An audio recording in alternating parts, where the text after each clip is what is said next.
welcome back to Archie and Rue, and welcome to our sixth installment of Living Faith-Filled Lives. I'm Rue, and today I am here with a new friend, Sam, who will be telling us about his faith-filled life. Welcome to the channel, Sam. Now, to start off, I'll be asking an icebreaker question. What is long but can't be measured in length? What is tall but has no height? And what is moving but never moves itself? I don't know. A story is the answer. We just like to kick off interviews with a little riddle first. It was a good one. Yes. Right, now onto the more serious questions. Question 1. I was wondering if you would share some of your testimony and how you came to Christ. I heard about Christ when I was, when I learned to speak really. My parents were both Christians, and they brought me up in the fear of the Lord. And in a short story, I haven't turned away since. But I truly got to know more about Christ, more about the relationship with Him when I was in college, probably when I was 16, 17 years old. And I got to go to a church where they talked about living for Christ, and I got to know more about having a strong relationship with Christ and yet living it out in the world. I got to see it and I got to live it with friends and with family from church a lot more. And it has been an amazing journey ever since. I don't have, like most people, a turning point or a point where something drastic happened and I was converted. But what I'm grateful for is that heritage that my parents were able to give me, where I was brought up in the faith, and all I can ever think of and all I can ever praise God about is the fact that whenever I, at any point in my life, whenever I looked away from God and said, okay, what is out there apart from God? I always found myself disappointed, and I always found myself running back to Him, and I'm so grateful.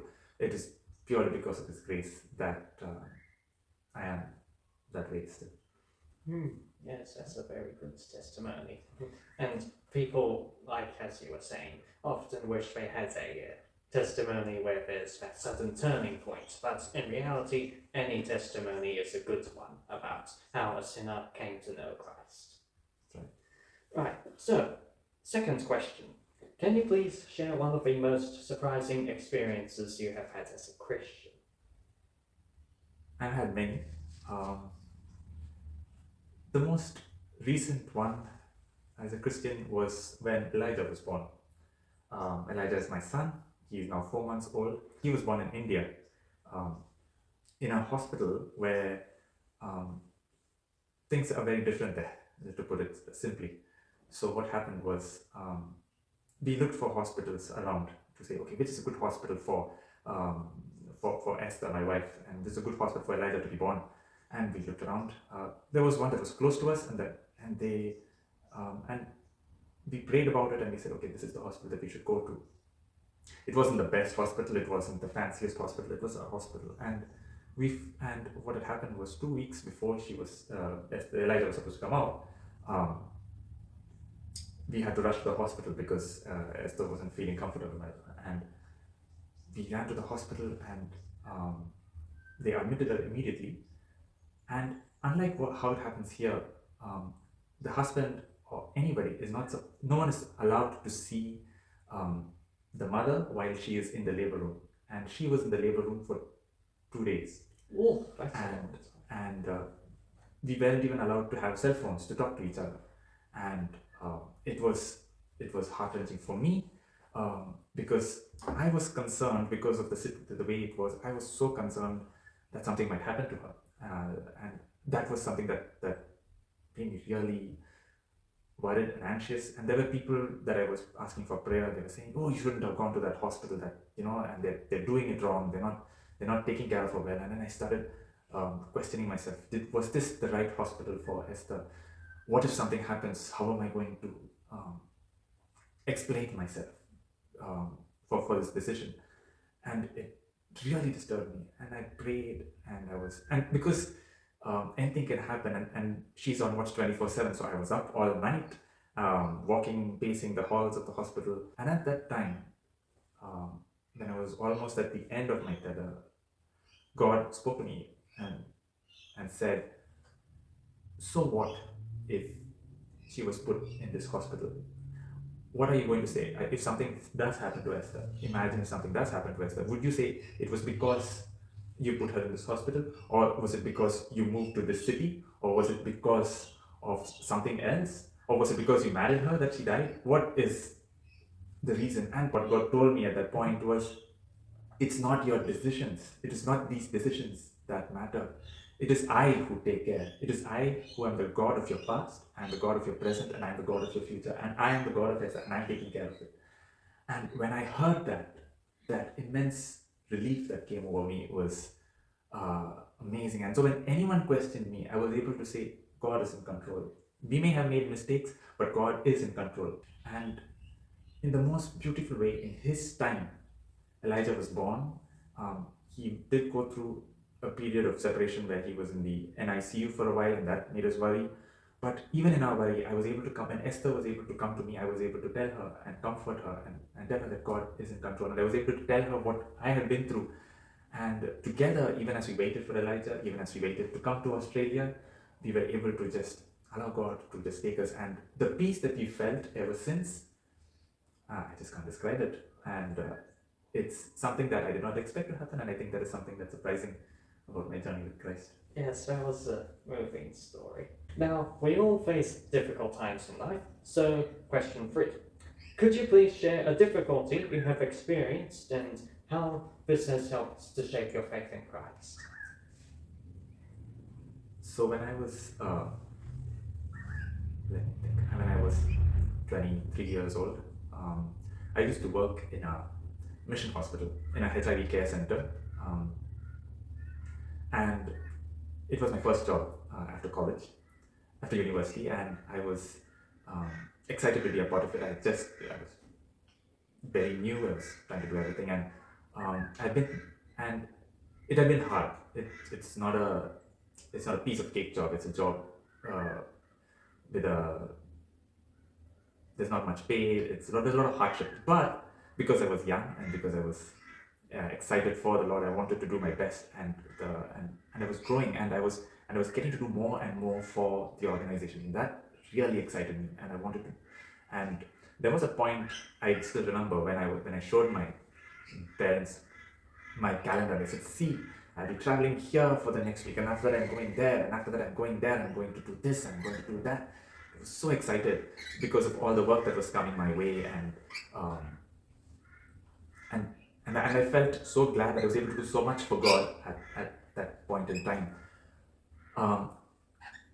A week before that, my first out trip, where I was actually going to inspect a mission hospital to see if they were doing their work right, a week I started falling sick. I had fever, but that week was also an important week at work. So and my boss said, "Sam, just take a Panadol or something and just come off to work. You'll be fine." So that's what I did. And I did that for a week, and I was becoming weaker and weaker and weaker. By the end, I couldn't stand. And the doc said, and my boss, she is a doctor, she's a medical doctor, so she's like, "Come on, I need to just check you and see if you're all right." And so she put the stethoscope and like, "You know what, Sam? I think you need to go and take an X-ray." Now you should understand this is India, and things aren't very fancy over there. At least not where we were, not in a mission hospital where we were. Things were a little, tough. So she said, "Run across the road. If you cross the road, there's a place where there's an X-ray. We have ties with them. You just need to go announce yourself. They'll get you an X-ray." So I went in, announced myself, and they gave me an X-ray. And I had the sheet in my hand. So it was an X-ray for my lungs.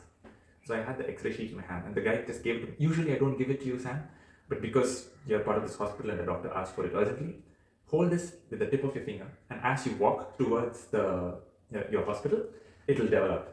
But just don't touch it because it's wet right now. So I had to hold it in my hand, and I walked. So I was walking, and as I was walking, I could see the lungs of the X-ray. I could see my lungs, and I noticed just one lung turn up, the other lung refused to show. And I was like, okay, maybe there's something wrong, maybe. So anyway, I just showed it to the doctor, and the doctor looked at it and like, "Yeah, you have TB." And she was like, you need to get immediate bed rest. I'm going to like pump you with antibiotics. Like, yes, ma'am. And so because of that, I all these plans that I had, these 3 months of great work that I was going to do was just down the drain. Because no, Samuel, you need bed rest. And we had to call my dad, who was in another city called Calcutta. And he was working at the time, and he was in the middle of something. He had to leave it all, fly over to Delhi where I was working, and got me home because I really didn't have the energy to get out myself, to just get myself onto a flight on my own. So when the doctor was telling me you have TB, and she was beginning to explain to me, I collapsed in front of her. So obviously my dad had to come, I had to pick up, and I was so disappointed because I was like, I need to go back and do all those things that I had planned to do. It's been 2 weeks, it's been 3 weeks, and I'm not able to go back. It's been a month and I've not been able to go back. But I was just not getting better. I was still in bed. I was getting angry with myself. I was getting angry with God. God, what are you doing with me? What are you doing with my life? But 6 or 7 months later, I was able to get out of bed. I was able to go to church. And one Sunday evening, the pastor of that church called me up and said, Sam, you can play guitar, can't you? Why don't you just come up and help with the worship? So I was like, all right, I'll go. And he called his daughter up, why don't you come and sing as well? That was the first time I met Esther. So it goes to show that when you question God, when you ask him, God, why are these things happening to me? God's like, just wait and see. I got something to show you. And he did. And and I think that's what difficult experiences are at times. Sometimes you will never understand why he's doing what he's doing, but at times he's got something awesome to show you. Yes. Well, that reminds me of a verse from in Psalm 47 that reads, "Be still and know that I am God." And that's what he does in difficult times. He just wants you to be still and wait for him to show himself glorious on your behalf. That's right. Yes. On to question 4. What are a few of your favorite scriptures and how do you apply these to your life? So my favorite scripture changes from time to time, and for now my favorite verse is in James 1, chapter 13 and 14. Let me read it out because my memory doesn't exist. When tempted, no one should say, God is tempting me, for God cannot be tempted by evil, nor does he tempt anyone. But each person is tempted when they are dragged away by their own evil desire and enticed. I've read this verse many times before, but what struck me very recently is the part that says each person is tempted when they are dragged away by their own evil desire. When I struggle with temptation, I always question, like, why is this happening to me? Why am I being put in a situation where I am tempted? I can't wait for heaven when that doesn't happen. But James earlier in this passage, he says, blessed is the one who perseveres under temptation. It's not blessed is the one who does not get tempted, or blessed is the one who conquers his temptation very easily. He's talking about someone who perseveres under temptation. So someone who goes through it, finds it really hard, and then climbs out.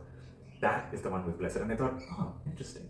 And it goes on to say, the person who is tempted is dragged away not by God or by anyone else, but by his own evil desire. So the thing that I need to watch out for is not for the temptation or the thing that is tempting me, but my own desires within me that is tempting.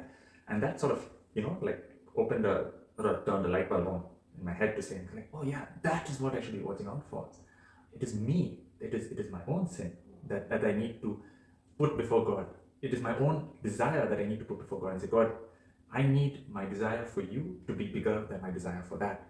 And it reminds me of an old preacher that once said, submarines, when the lower they go into the water, the deeper they go into the water, it starts to feel an immense pressure. And submarines can't go too deep because they would just get crushed like a soda can, because the pressure in the ocean is so high. But there are creatures deep in the ocean that are completely fine. Why don't they explode? Because the pressure inside there is just as much as the pressure outside. And so if God within us, fills up our life as much, the more God fills up our life, the easier it is, the less our desires can take control over us.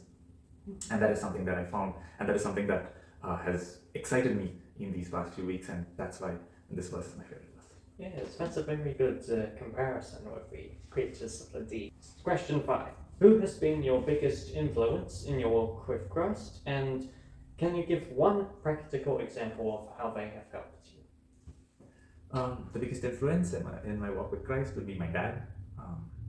He's been with me, he's been correcting me ever since I was born, probably, and he still does. And of late, I'm older now, I can make my own decisions.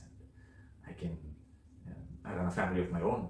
But even now, my dad's always there. He doesn't say much, he just listens. And you'd be amazed at how much influence you have on people by just listening to them. And my dad truly is that sort of person where I call him up and I just start talking and I'd say this and say that and just listen. And then finally I'd be like, what do you really think about this? How would you advise me? And he'd be like, you're doing all right, just trust God to do.